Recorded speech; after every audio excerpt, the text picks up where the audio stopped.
Emily, and welcome to Emwigsters Bookshelf. This is Ink and Inspiration, a series where I chat to authors about their books, their creative journeys, and stories that behind the stories. If you love books and the people who write them, you're in the right place. Let's jump in and tell us who you are and a little bit about your book. Hi everyone. My name is Nana Malone, Nana from Ghana. And yes, the accent might fool you, but I am actually from Ghana. I write sexy feel-good romance, mostly contemporary, but any genre. So I have sports, billionaires, new adult, family saga, basically rom-coms, so many rom-coms, 158 titles now. So big backlist. If you are one of those backlist readers, please God, please be a backlist reader.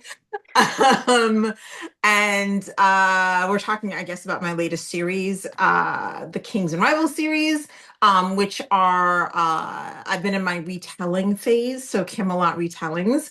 The first retelling was Gwen and Atticus, which is Guinevere and Arthur. And this series currently is Lance and Morgan, so Lancelot and Morgana. And one of my favorite parts about that series is Morgana was in love with Lancelot, and she just went a little batshit because he was in love with Guinevere.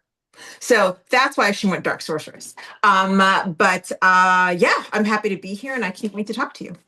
Absolutely love the Camelot as well. So the perfect series trilogy as well. I'm like, can't love my retelling, so it's perfect. Yes, no, I love Camelot. I love I'm a bit of a history nut about specific eras. And Yeah. so I was like, oh, how do I do? Because I mean, people have done Camelot retellings, but it's always Arthur and Guinevere. But I knew I wanted to do a series, and I was like, how do I make this happen? So it was fun to make that a challenge. It's always really good. It's always interesting to see the authors' takes on the pairings as well. It's like always Yes. stepping away from the traditional sort of pairings as well is always really nice to see. Yes.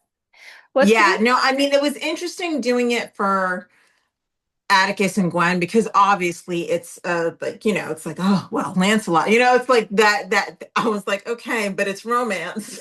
yeah. And it's billionaire romance, and I don't write MFM, so I had to like get like very specific about that. And then once I set that up, it was easier to write this trilogy. I was like, okay, I gave the nod to him being like, oh, but what about Gwen? But then the real love um was Morgan. So What drew you to writing in the first place? oh, I've always loved to read. I'm a lifelong reader. I was the only 9-year-old with my own Agatha Christie collection. Like I'm talking like the big full collection with the tiny print on that real thin vellum Yeah. paper. I had better eyes then. But I mean, I've always loved to, but it was, I won't age myself because I'm 29. Nobody do the math. But it was back in 2000, in New York. I was interning and hating my job. And it was the summer Bridget Jones's Diary came out. Okay, actually, no, 2001.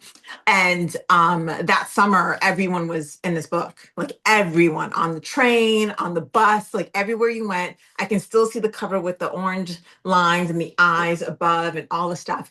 And I read that, and I don't know what it was. There was something very specific. I now know that I was reacting to Helen Fielding's voice, but there was something very specific about how voicey it was because I always thought, authors wrote a specific way and it had to be like this. But there's something about her voice that had me going, wait, I could do this. I dragged my laptop out after reading like maybe even half the book, and I was like, I'm gonna crack a millionaire title. I knew nothing about conflict, motivation, goal, characterization. I knew nothing. And I thought I was going to have a millionaire bestseller. And weirdly, I did not, because it took 8 years to finish that book. But I mean, I went to grad school and traveled around the world and all that stuff. But I kept writing. And I kept plodding along, and I would write myself into a corner and have to unwrite myself into a corner because, again, I started without a plan. Yeah. And it took a very long time. But finally, I was back in the States and working this job that I, again, that's thematically was important because I keep working these jobs I did not like, and working this other job that I was miserable at. And my husband just looked at me and he went, shit, or get off the pot. You're only happy when you're writing, which P.S. true, but also rude. But I kept him. He's still here. We just celebrated 20 years. And but he like basically shoved his foot up my ass and was like, make it happen. So I finished that book, and I had a really great mentor I'd met in some writing groups. And she looked at me and she was like, that's really great. I love that you're submitting to agents. It's awesome. But write another one. And I was like, I don't think I don't know if I can. But I could, in fact, and that one took me 6 months, so significantly less time because I plotted that book, which made all the difference. And that second book that I finished is my first published book. I was able to sell it to a publisher, so that's what got me into writing Bridget Jones's Diary. I can't explain it, but I loved it, and I was like, yes, I can do it. So many moons later, I made it happen. There's always like the one book or the one author that's like, actually, I think I could do this. And Yeah, I mean, and that I think that happens to a lot of people. mm, Or there's some people who've written their whole lives. Like I always meet the authors who are like, yes, in fourth grade, I had my own anthology of like the me and my adventures of me and my puppy, or whatever the case. My daughter is one of those people. She's like, no, so I've written this book. But for me, I just didn't put it together. My love of books and storytelling would actually, because I thought just writers had to just say it a certain way or do it a certain way. And I recognized that in my head that was a specific, because I really loved like Nora Roberts and Sandra Brown and like Mary Higgins Clark and these very like specific kind of voices of like mystery and kind of more grown up. And I was like, but that's not how me and my friends talk to each other. And so mm. I didn't like pair it. But then I read that and I was like, that is how me and my friends talk to each other. And then I was like, oh, I could do this. I could do this. But I had to learn some stuff. So, oh, I find that as well with like p kids who are reading as well nowadays as well. Like they're like, I don't get into this author, and I'm like, well, try a different book if you haven't found the book yet. yeah. If it's not how you talk or anything, try another one. Keep trying. Don't Yeah, stop. just yeah. And there's so many. Like I love that. It's one of my favorite things because like a lot like I know that a lot of books, like a lot of kids got into reading with like whatever series, like the Percy Jackson series, and my daughter is like obsessed with the show. And she read those when she was like 7 or so. And like I remember her like initially it took her a second because she's like, "Ah, it's about another boy, mommy." And I was like, because she read very early, and so trying to find her chapter books that were still Yeah. like emotionally young enough Mm. that she could identify was very difficult. And I was like, I think these will work. And she goes, I love history, mommy, and Greek gods, but I just don't know. It's about a boy. And then like after a couple of chapters, she was in it. And then I couldn't like, God help you trying to get her to come eat or take a bath or anything like that. And then she was like, I have to have the next one. And so it's always about like the one that you connect to. And then Yeah. that makes you feel like you're in it. And then my favorite part with her is it's kind of like that artistic input. So sometimes you're in a rut for whatever reason and you watch something or you read something and you're like, oh, oh, oh, oh. And then you have to put it down and immediately like go make a note or like write a quick paragraph or something. Like, I mean, for her, like we were watching Scandal. Like I was watching reruns and she's like, what are you watching? And then you know how it is. You're doing something and then you're like, but what is that? And Yeah. then like next thing you know, you're on the couch and then like you're shouting about the characters. Yeah. That was her progression as well. And then she was like, oh, oh. And then she ran because for her, dialogue's very difficult, whereas for me, dialogue is very easy. And she was like, oh, I love how she does the thing with the thing. And then she vanished for like an hour. And I was like, okay, I'll just carry on then. So, I mean, it depends on what like snags your attention or makes you do the thing. But I mean, I think a lot of authors come to it from like, because we read so much, we watch so much and we understand storytelling through so many avenues. I think a lot of us come from like different places and just recognize voice that we love. And then we're like, I want to do this. How do I do this? So you touched on it being Camelot and being in love in history. What inspired the Private Deal book Well, in Private terms Deal. So it's book 3 in the trilogy, right? So I write these really nasty cliffhangers. Sorry, I'm trying to be apologetic, but then I can't find it. No. So I would say sorry, I'm not sorry, but It gets people I'm reading not. the next book. So you need to do it. So look, so the trilogy is complete and it's romance, so it's happily ever after.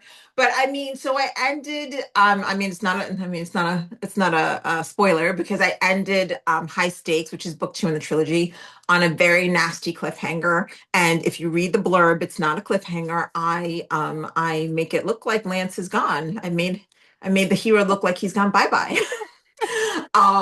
And I received a lot of DMs. It was shocking, really. But I was like, guys, I've written trilogies and duets for so long. You know how this goes. Yeah. You don't. It always ends happily. Always. Yeah. But I think for readers, because I could have done a time skip and skipped over all of the hard grieving bits. But I thought because Morgan is so young, it was important. It's an age gap, so it's important to show her Mm, like because she's so young. I mean, in theory, if her husband did die and she was 20, she would move on at some point. And yeah. in the book, she takes a beat, like a big beat, and she's like, and she just can't like get herself to like function.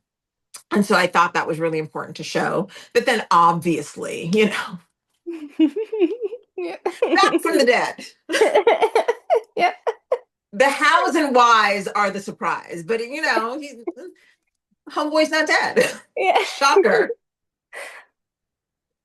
You So need I that mean, so though. yeah, so I mean, so that's like really what I wanted to sit and like explore her grief because in the previous books, in Kings of the Boardroom and in High Stakes, no, sorry, first book, Deep Pockets, we talk about when her mother had previously died when she was young and what that did to her emotionally. And I think I knew even writing the first trilogy that I was going to like hurt her feelings a lot in this trilogy and then make her explore that part of her that just like shuts down and goes away into a dark cave.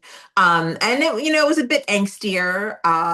And I think that they needed to do that. But then, I bring them together and then they got to fight the bad guys together and then they have to get very dirty together. So listen, I mean, all in all, it all worked out. It does. It works out. You need to explore the grief as well to because that's what everyone will go through as well. So it's sort of important for Yeah. everyone to read those Yeah. books as well. Yeah. No, I thought it was important and someone yelled at me because they're like, you didn't bring him back in chapter two. And I was like, guys, I mean, he was back. She just didn't know he was back. Come on. Like you, the reader who was feeling the pain. Yeah. So I mean, I think it's important. And, when you look at the legend, Morgana really like suffers Mm. over her love for him. And he doesn't see it because he's in love with someone else. But in Yeah. this book, she really has to suffer over her love for him. Fair enough. You're bringing the legends into the books. So Yes, in a more kinder way. yes, and I was like, and I ended it happily, you guys. Why are you mad? For you, how do you write? What's your process for writing your book? So, are you a plotter or a pantser? And do you plot the whole trilogy before you start writing? I am a plotter. After the first book I ever wrote took me 8 years. I was like, I'm gonna have to figure out something else. But the way my brain works is I really do want a map. Like it's like real life. Like, don't tell me we're going on a road trip and just seeing how we feel. I I would need to know I where the hate clean that. bathrooms are, where we're gonna eat, like where are we gonna stay at night? Like, I don't. Mm-mm. So, Yeah. I really need a map. But I've gotten a little more relaxed in my old age at 29, where I don't need to have like every scene as plotted out or before I start. I have like my turning points, Mhm. and especially when I know I'm doing a trilogy. I plot out like the big transitions. So the cliffhangers come first. Um, Usually like I'll have like a character in mind or kind of know the kind of story I'm trying to tell. And then I'm like, okay, so if it's a trilogy, what are the 2 points that are going to make people throw a Kindle, throw a book, send me an awful DM. Um, and then a trilogy, you want to make the first one really be emotional, Cliff, and then the second one I try to make it kind of an external and emotional one, but usually it comes from external forces because by book two, the end of book two, like, you know, You got that. they're to You're invested in the characters you're now. invested and they're together-ish and everything is cool and they're not doing the kind of stupid shit that's like, oh yes, they're gonna, break up, so the first one is that one because they're in love, but they still haven't worked out all their things. So you're gonna make a big emotional like oopsie. And then the third one. And so I know at least those 2 points. Sometimes I'll amplify one or like I'll do something to like really deepen it, but I at least know broad strokes of what they are and I will write to that. For me, the easiest parts are like the hook, obviously, because I'm like, oh, okay, so they hate each other and it's an arranged marriage, you know? So that's always the easiest part. So the book one hook is always the easy part. And then I almost always know the black moment from for book one, kind of like what's that emotional thing that's like, you guys didn't talk about this. I know one of you is going to be upset. And so I can always, especially if I know what the cliff is going to be and I work my way into that, I'm like, it's going to hurt your feelings. So I always at least know that. The book three kind of black moment has to be really, because if you're doing it as if I'm doing it right, I take their fatal flaws and I carry them through. So book one, they've kind of been like, oops, I have this fatal flaw thing. My bad. And book two, it's like, no, I'm really working on it. I'm trying, but also I'm still gonna mess up and retreat sometimes. However, it's gonna be a more amplified version of that. And by book three, they sort of figured it out. And then instead of doing the thing that they would normally do, they do the opposite. And sometimes it doesn't quite work out how they think. And but then they come together because it's like, hey, we're not thinking like that anymore. Now we are evolved people. And so then I usually kind of know those points and then I fill in the points to there. And then obviously, the love scenes kind of come in. It's like, I always am trying to be like, okay, like obviously they have to drive the story forward. And then, I mean, I've written a lot of books. So at this point in my life, I'm always like, okay, so we've done it in balconies and elevators, obviously in beds, in living rooms, on couches, on kitchen counters. Like it's hard to kind of think of a new place. Yeah. Um, and especially for like these billionaire kind of like dirtier talkers, I'm like, where are you people? You're in an opera balcony. Aren't there people? Listen, guys. And you Where have to else can like, I do it? right? I'm like, guys, we have to like, okay, listen, I hear you. However, so that's how usually I plot it out. Like if I know the characters and kind of have an idea of the story, I already know the hook. But then I like in terms of plotting points, I'm like, what are my significant cliffhangers? Because no matter what, if I know what they are, I can always write to them or write backwards from them. And then that helps me go, okay, well, I know how the book ends. The third book ends. Obviously, everyone's happy. And then I start thinking about like in terms of their fatal flaws, also what's the biggest squabble? Like, Mm, because someone's gonna mess up and they yeah. will have to say they're sorry, but how? Um, and that's really how I do it. I mean, other people I know, Sierra Simone's a good friend of mine. She does not like to plot. She's like, yeah. Um, she's like, I know the big turning points, and then I just go, and then it's a surprise. And I'm like, so yeah, I mean, everyone's different, but whatever makes you the most comfortable as a writer. Works. You need to Yeah, find it's just, yourself. it's just your storytelling methodology. And sometimes it's really funny when I see, especially like baby authors or like someone stole my idea. And I'm like, girl, first of all, listen, there are no new ideas. I mean, it's very rare that you get something of a story that hasn't been told in a specific way before, Hmm. but you could give the same prompt. And there was I like to like throw this out there. There's an anthology a couple of years ago that they gave the authors, romance authors, the same exact prompt. Same prompt. Yeah. And it was like 7 to 10 authors, and they each wrote a completely different book. And I was like, you see what I'm saying? Like, Give it a go. it's even if you think someone's like, oh, well, it's been done before. I'm like, yes, but not by you. Not how you would write it. It's like, Exactly. give it a go. Give it a whirl, because everyone brings something different to the storytelling like Mm. process, and also how you would do it. Like the number of times I'll read something and I'm like, oh my God, I didn't think of to do it that way. And then it makes me think of how I've told a story before. I'm like, well, what if I was like, I see this, but what if I changed it and Yeah. then did this instead? Oh, and then that makes me change a character or like a plot point or something. And so you're forever getting the input from other places. And I think that's a beautiful thing. So Are always inspired by something that you read, you see, the people you walk yes, past. It's like all inspiration completely everywhere. everywhere. How much do you do of character building do you do before you go into writing your book? Do you pretty much know your characters in depth before, or you sort of go as you're writing it, Um, you find things about I think them? so. I mean, I do enneagrams for the characters. So like I at least know who they are or who I think they are. So that's the key, who I think they are. Yeah. Before going in, I'm like, this is how they would respond to these things and those things. And then again, Sierra and I talk about it. It's like you think you know them and you roll into the book and you start writing, and then they become completely different people. I mean, that's the most jarring thing, because it's like you're like, no, this is who they are. I know who I'm writing, I know what I'm doing, and then they surprise you, and then they're completely different enneagram, and you're like, oh, but then you're not a this at all.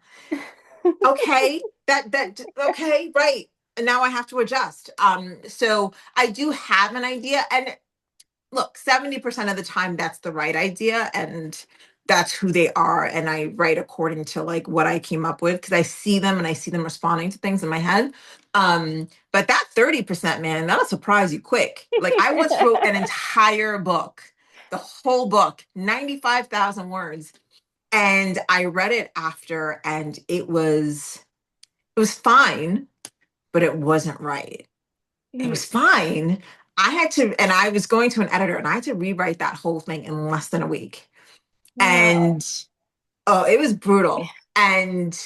But like the moment I've like finished reading it, I was like, oh no, it's not right. It's not right. And then I was like, oh, because I just got the idea, and then I was like, oh, it's like this. And so I just was like, I mean, the way I like locked myself in the library, and I was like, no, I know how to fix it. And then in the end, it became a much better book. Mm. Because I had the character in my head in a certain way, and it just, when it just leaves a bad taste in your mouth, and Yeah. I just could not make it happen. So yeah, I mean, in the end, it worked out the way it was supposed to. But whoo, that one, That was that was the stressful. only one I got so wrong that I was like, what are you doing?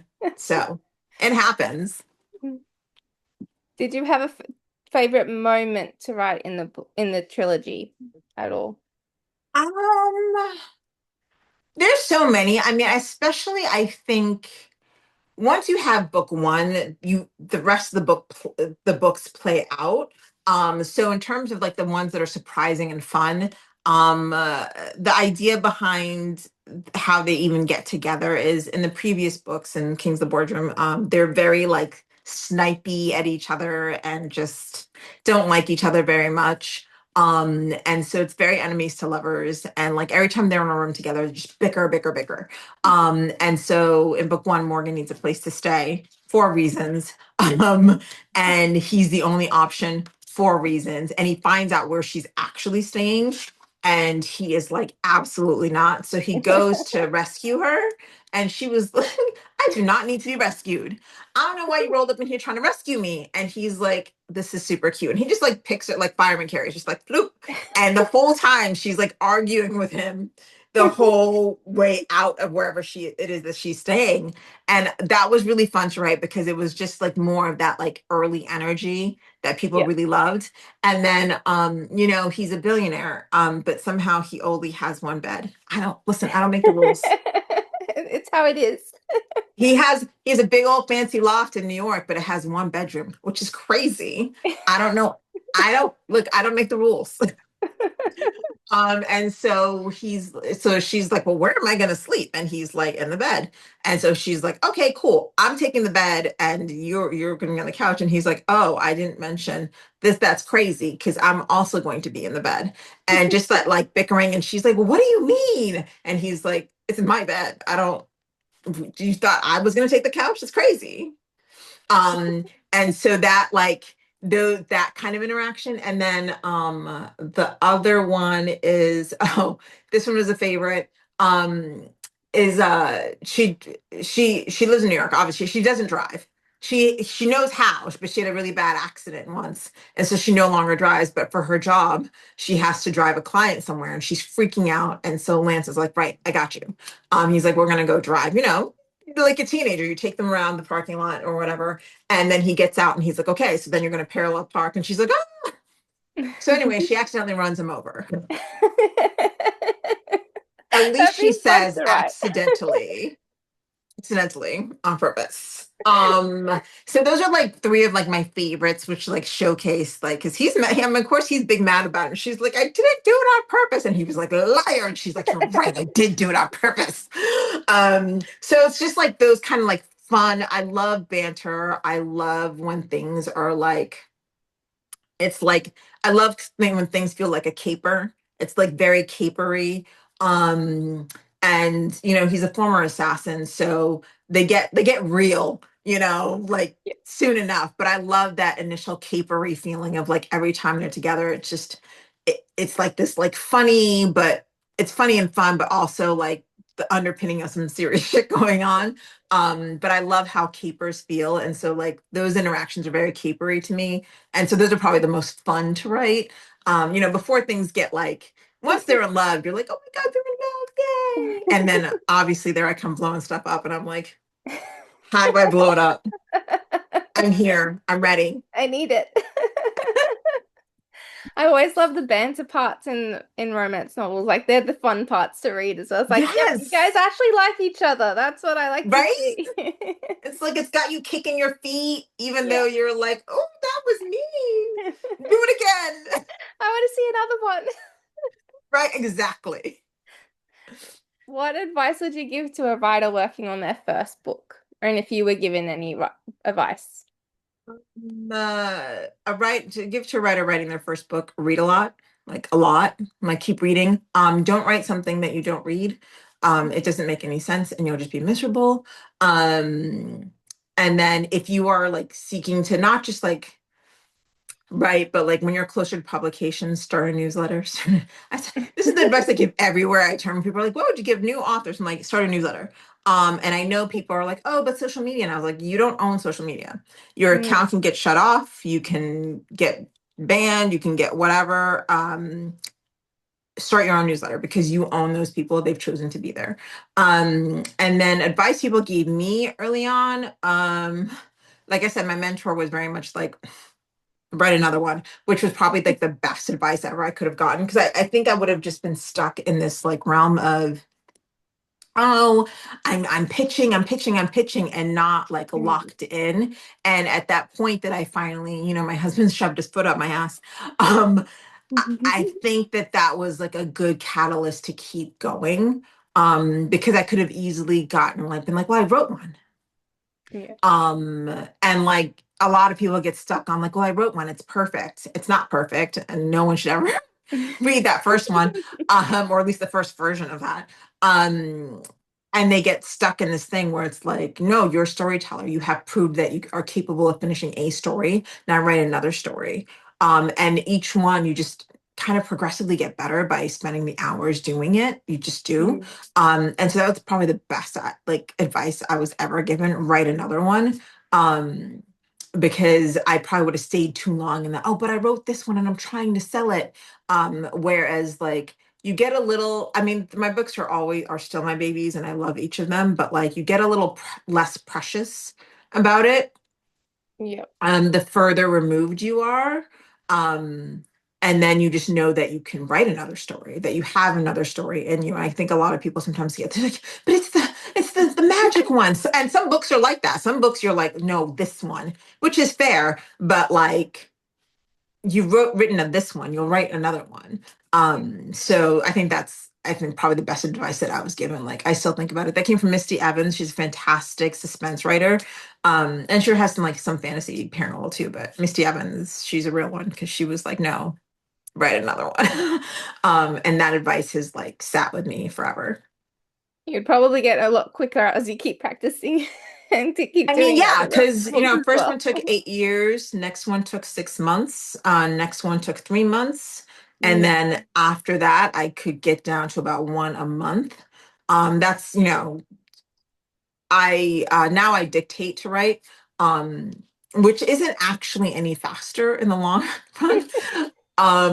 But I was just typing very, very fast and I was like, and then I do revisions on it. Revisions always take me longer, but Mm. like in terms of coming up with a story, that is fast. I am fast with it. I'm like, I can draft you, like you can tell me I have 5 days to draft you a 50,000 word novel. I'll be like, bet 10K a day, let's go. Like that doesn't even feel like anything to me. That's light work. However, revising that 10K, oh my God. Oh my God. I'll roll around on the floor. There'll be tears. Like I'm such a baby about revisions. But I know that like the book's not real until I've done revisions. Like I would Yeah. never give it to someone without me going through and reading it. Reading your own words is a seventh circle of hell. I would never hand something to someone and be like, here it is, just my ramblings. It's done. It's That's done. it. So, but like I did manage to get myself faster, although I've slowed down significantly in my ripe old age of 29. So I write at a slower pace now to give myself just more breaks because you can get in that habit of just like next one and you just don't even think about it.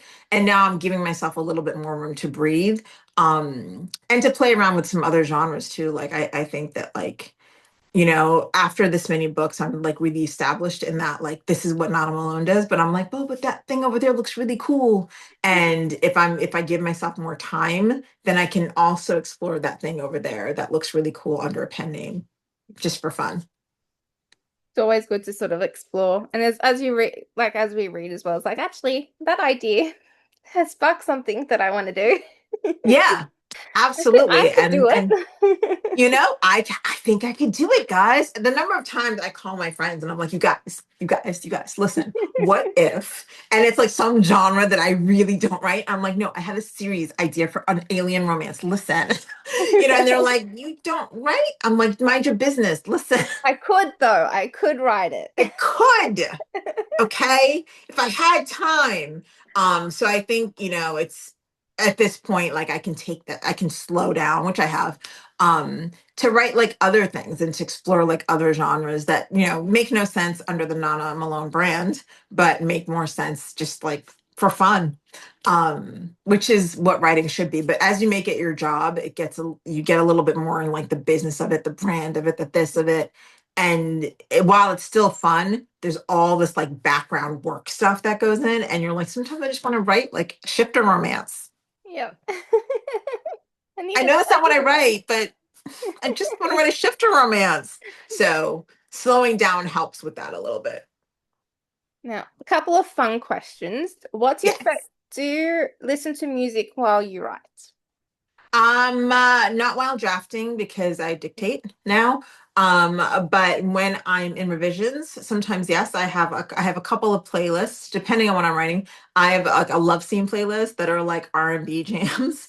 And then I have just like it depends on what I'm doing. If I'm writing like fight scenes, I usually use my like workout jam mix Hmm. because that's the energy of it.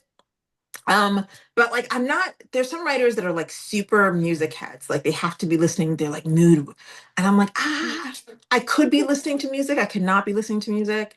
So I'm not like a staid person. Although if I'm writing a love scene, I put on the love scene mix because I'm like, sometimes it's time. Listen, the number of love scenes I've written in my life, and I'm tired. I'm tired of writing love scenes sometimes. But then sometimes you're in a book and you're writing and you're like, oh. And then you're like, Cal Surprise. I'm like, that wasn't even supposed to go there, but okay. Um, And so like I find that the music helps me adjust and put my brain back into it. Even if I like really, because sometimes you're just like not in the mood. Yeah. And sometimes I can't even get myself in the mood until my editor has seen it a couple times and she's like, and she's seen insert love scene here like 2 rounds and she's seen it. She's like, write the damn love scene. And I'm like, and I'm just, mad about it. But yeah, so sometimes like for certain specific things, yes, definitely Yeah. music, but I don't need it for like most of the books, just the Mm. specific scenes that helps kind of get me in the zone. Do you have a favorite writing snack or drink? Gummy bears. When only specifically for edits, like when I'm revising, I have to have like, those like massive Haribo, like those ones, like Yeah. bag of like gummy bears, So, those. Like, and the thing is, I mean, they're so terrible for you. They're terrible for your like intestinal stuff. They're terrible for your teeth. But when I am revising, I need like a basket. Please don't talk to me. I'm eating my gummy bears and I am in it. So yeah, that's usually where that's the snack of choice. Nothing else will do. I will stop what I'm doing, go to the store fair. to get that. That's how serious it is. Fair. And you don't have sticky fingers or like anything greasy or anything on it. They're the perfect snack for Yeah, the edit. that's what I'm saying. You don't have to like, it's not like potato chip you take it and then you have to like wipe your Yeah. hands and then get back in it. No, you just, pop them in and you're Done. still at it. Yeah. And my favorite question, final question is, who has been the biggest supporter of your writing? Oh my God. As a non-writing person, my husband, because he's the one who's like, make it happen. And he's just, even when I went full time, again, it was another job that I hated. But listen, I know it sounds like I hate a lot of my jobs, and you know what? You're right. But the bosses there were a little like, and I was having a case of the Mondays, like literally every Sunday night, and it was really terrible. And he was like, just quit. And I was like, but I don't have another job yet. And he's like, no, what if you did this full time? And I was like, I like money. What's wrong with you? And he's like, no, we'll figure it out. And he like that changed the course of my life, honestly, and in our lives. And so he's the biggest supporter. And then in terms of like writing besties, Minx Malone, I've known her for 15 years. We've co-written together. But she's just been like such a supportive friend, and we've been in these trenches together for a long time. Yes, I'm still 29. You guys at home, stop doing math. Um, Minx Malone, Kennedy Ryan, Sierra Simone, they're all people that I can call and just be like, you guys, what did I do with this book? And they'll usually either talk me down or like send me wine. Sky Warren will send me like one time I was just like really going through it and she sent me like this like soup like kit. It was like really beautiful, wholesome soup with like the best rolls you've ever eaten in your life. And I was on like this terrible deadline, but that fed my family for 2 or 3 days so I could finish. So like it's good to have a great community around you so that you because you can't survive without that. No, Plus, you also, if definitely. you're about to do something insane, which I don't normally do anything insane, but like if you're about to like say something or do something that like they'll usually yank you back and be like, to think that through before you do the thing or say the thing. So yeah, those are my people. You need your little tribe around you to sort of help you get through it and keep you You sane. do. It's so important. It's really important. It's such a solitary career.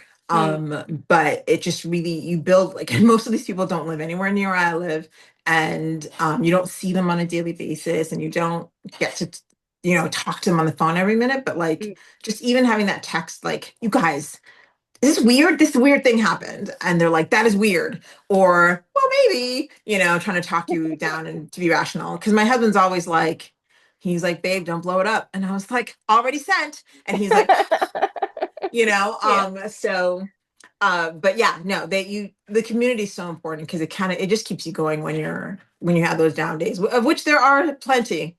There are yeah. the big highs, big lows. Yes.